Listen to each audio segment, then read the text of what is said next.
Four enemy fighter jets suddenly crossed the Indian border. Indian military radar detected the incoming enemy aircraft and immediately dispatched two Su-30 fighter jets to take off and engage them. However, just as the fighter jets took off, the ground command found that it wasn't just 4 fighter jets that had crossed the border, but an entire squadron. There were another 12 fighter jets heading straight for the Indian military's ammunition depot. The commander quickly dispatched 10 fighter jets from a nearby airbase for support. But by then, the enemy planes had already arrived over the ammunition depot. The Indian air defense system was promptly activated, and surface-to-air missiles rapidly streaked towards the enemy fighter jets. Seeing this, the pilots quickly released decoy flares.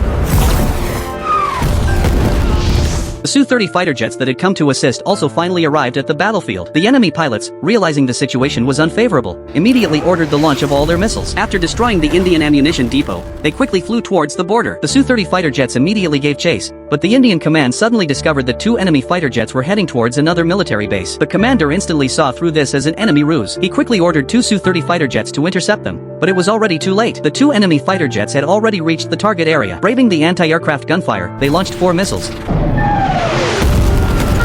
reducing the Indian military base to rubble. The enemy fighter jets completed their mission and quickly withdrew, but the Su-30 fighter jets had already caught up and were firing wildly at them. The enemy fighter jets could only flee desperately. The Su-30 fighter jets kept chasing them relentlessly. Just as they were about to cross the border, the commander immediately ordered them to return. But unexpectedly, the enemy had jammed the radio, blocking the commander's order. At this point, the 2 Su-30 fighter jets didn't know that they had fallen into the enemy's trap. After flying into Pakistani territory, the planes immediately split up and flew in different directions. The 2 Su-30 fighter jets had to split up to pursue them, but they hadn't flown far when 4 enemy fighter jets suddenly appeared from behind and surrounded one of the Su-30s. The other Su-30, learning that its comrade was surrounded, made a vertical climb, quickly turned around, and rushed to assist. But it was already too late. The enemy fighter jets launched a missile, and the Su-30 released decoy flares. Although the flare successfully detonated the missile, the 4 enemy fighter jets then launched missiles simultaneously. The Su-30 had nowhere to escape and was hit on the right side by a missile, losing control. At the critical moment, the pilot ejected and escaped, while the fighter jet crashed into a valley. The other Su-30, seeing its comrade go down, had no choice but to turn around and flee back to India. To rescue the pilot and retaliate against the enemy,